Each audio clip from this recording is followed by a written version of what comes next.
The commander of a nuclear submarine was just relieved of duty by Donald Trump and Hegseth. And this follows a lot of turnover within the Navy in some of our most important and powerful ships. Donald Trump and Hegseth tried to fire this commander of a nuclear submarine quietly. They cited, quote, maintenance issues.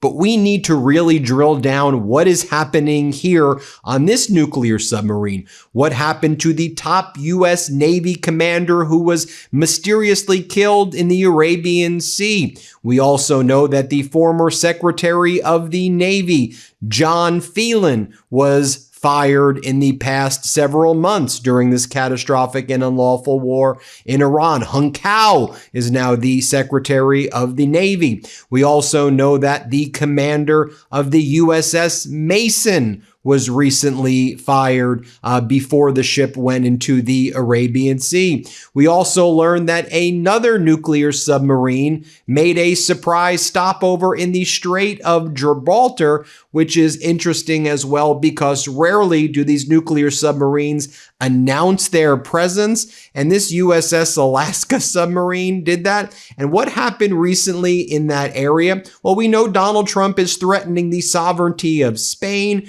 We now believe it's pretty clear that it was Trump, Netanyahu, and the King of Morocco working together to put the tens of thousands of Moroccan migrants in Ceuta in northern Africa in order to attack Spain. And Spain did actually a very good job, I think, with the humanitarian crisis created by King Mohammed of Morocco there.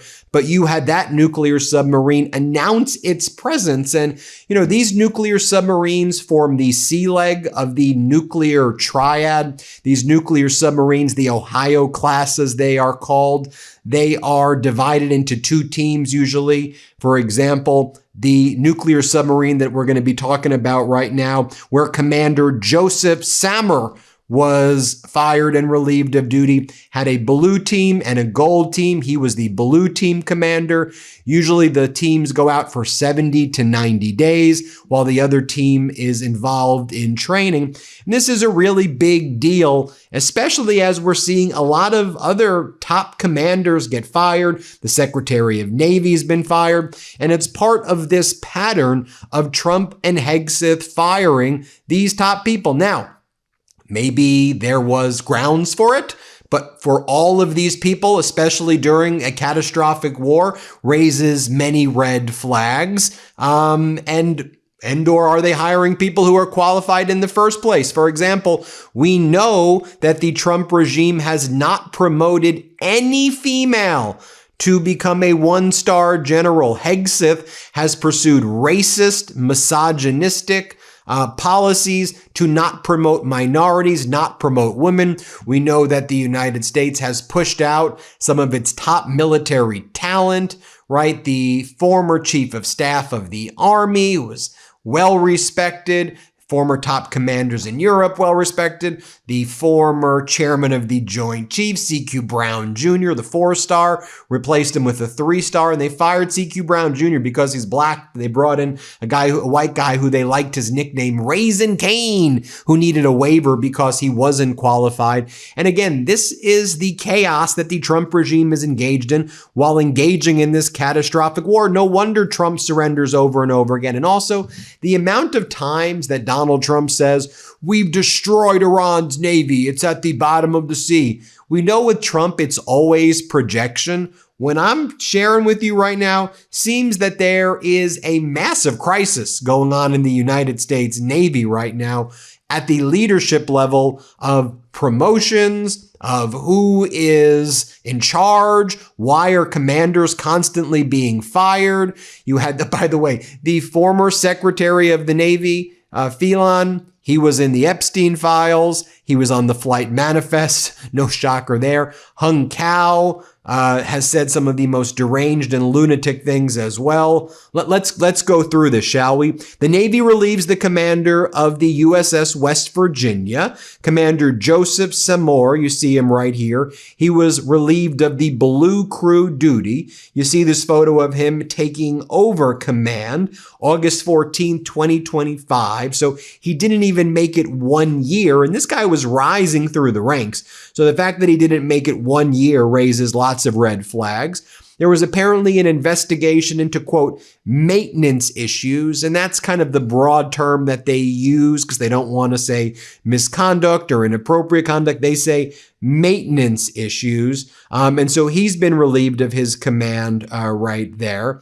And this follows numerous other people who have been relieved of their command. For example, in June, the Navy fired 3 top officials at an overseas maintenance center after losing, quote, confidence in their ability to command, loss of confidence. In February, the Navy relieved the commanding officer of the destroyer, the USS Mason, for the same reason. The USS Mason was recently in the Strait of Hormuz, along with the USS Truxtun. You saw these destroyers right there. They were sent to that area a few months back as Trump was escalating over there. Another U.S. Navy Ohio-class nuclear-armed ballistic missile submarine, right? The USS West Virginia is also this Ohio-class nuclear-armed ballistic submarine, the sea leg of the triad. So this one, the USS Alaska, docked publicly in Gibraltar with the Royal Marine Security in a 200-meter exclusion zone following Trump's rejection of Iran's it was one of the times where, Trump was saying, we're going to do a deal. We're not going to do a deal. We're going to do a deal, not do a deal.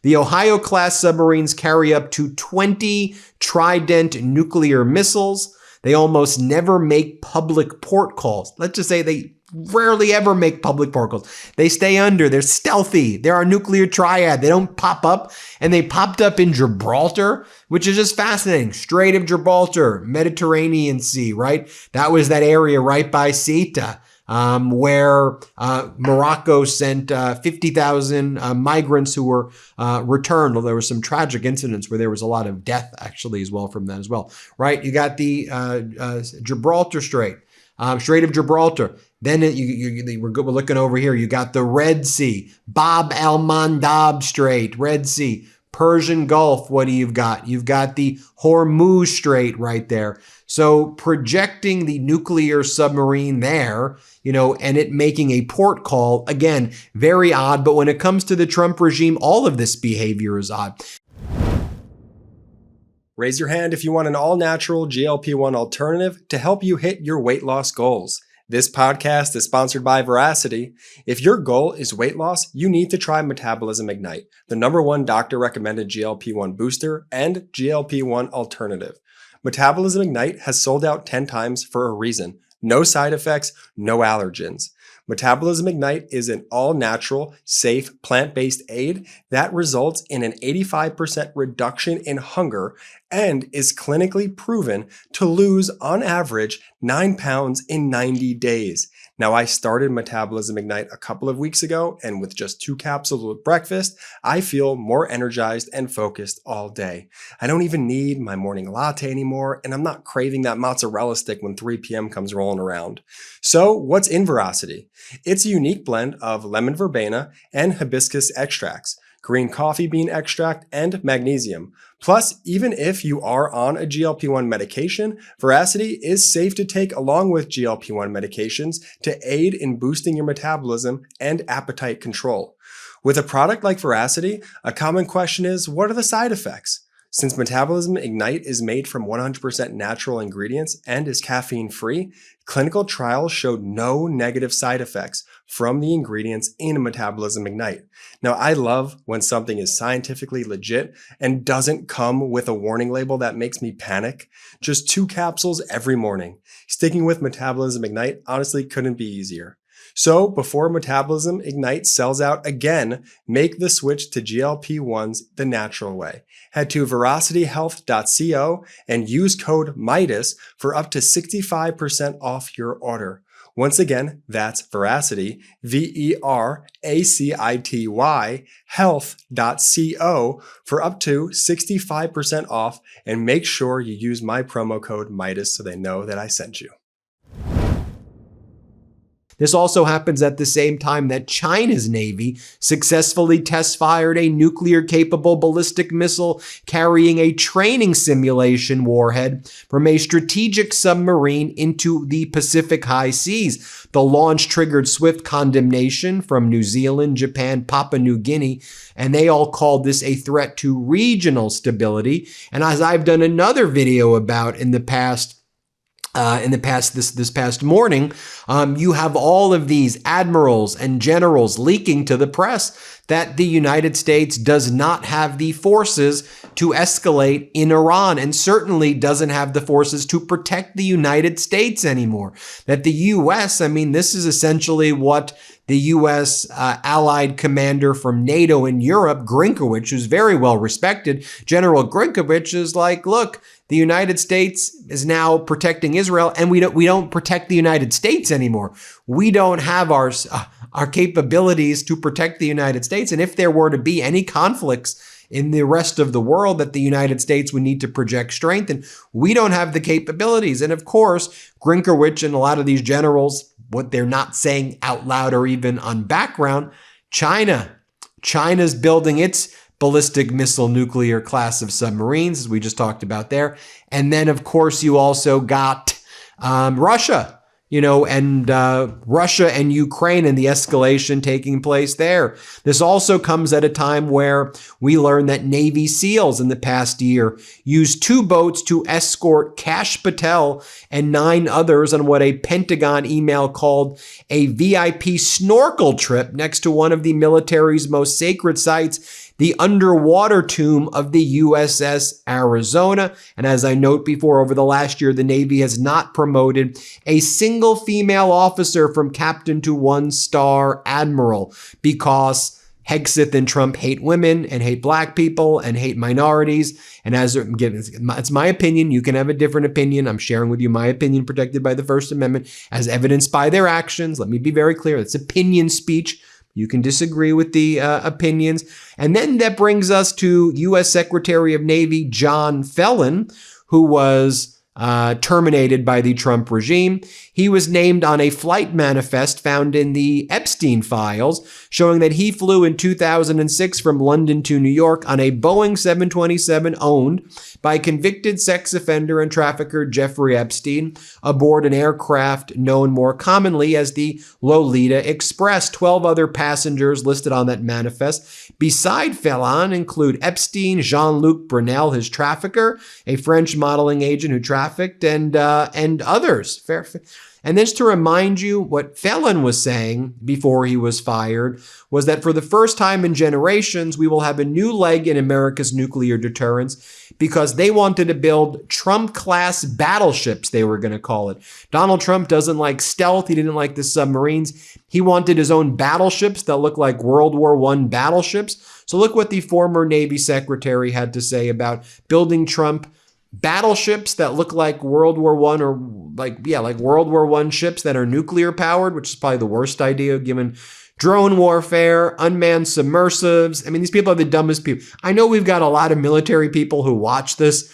I hope you appreciate that we do the diligence.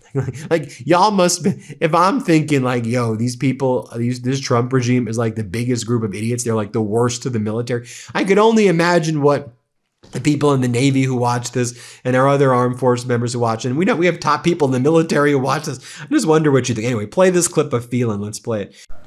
This ship isn't just to swat the arrows. It is going to reach out and kill the archers. And for the first time in generations, we'll have a new leg in America's nuclear deterrence because the Trump-class battleship will carry the nuclear-armed sea-launched cruise missile. Striking dominance isn't all that the Trump-class battleship brings to the fight at sea. It has the size and capacity to serve as a flagship for our fleet commanders so that they can command and control naval forces far out to sea. And it doesn't get much better. The guy who took over from Phelan is Hung Cao. Here's Hung Kao saying that he believes witches have taken over California. Let's play it. There's a place in Monterey, California called Lovers Point. Yeah. The original name was Lovers of Christ Point, but now it's become, they took out the Christ, it's Lovers Point. And it's really, Monterey is a very dark place now. Yeah. A lot of witchcraft and Right. the Wiccan community has really taken over there. And we can't let that happen in Virginia. Virginia is, I mean, especially down in Roanoke, they're God-loving Right. people. Right. Richmond too, and Virginia Beach. And we just need to mobilize Christians across the nation. I mean, And he claims he's African American because he lived in Africa for a little bit. Okay, these people are crazy. Let's play this clip right here. And you're conservative, and you love God, and you love America, like all the things. And I'm African American because I grew up in Africa too. So, oh, really? An African American Vietnamese. Here we go. No, but significantly, Hung Kao, again, current Navy Secretary, said at a recent appropriations hearing that we're doing a pause on giving interceptors or any arms shipments to Taiwan because we've run out of our weapons. And he said that a few months back. Remember I showed you that? Which was a monster red flag to me. I'll show you what he said here. Let's play it. To buy arms from us. And all of a sudden there's a pause. What are you hearing from the Taiwanese about the pause? Chairman, I have not heard. I have not spoken to the Taiwanese. However, we have done some foreign military sales to them. It's just right now we're doing a pause in order to make sure we have the munitions we need for Epic Fury, which we have plenty. But we're just making sure we have everything. But then the foreign military sales will continue when the administration deems necessary, sir. And that brings me to the top U.S. Navy commander killed in the Arabian Sea. Commander Gabe Edwards was killed after his helicopter mysteriously crashed into the sea July 1st. The U.S. hid all details. He went missing after an MH-60S Seahawk helicopter made an emergency water landing in the Arabian Sea on July 1st, 2026, during an operation tied to the carrier USS George H.W. Bush right there.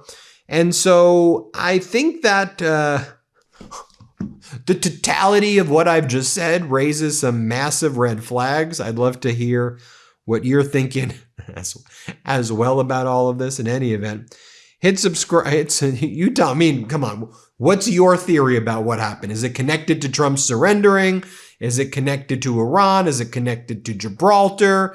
Is it connected to just Hegseth not being a horrible manager? They're firing everybody.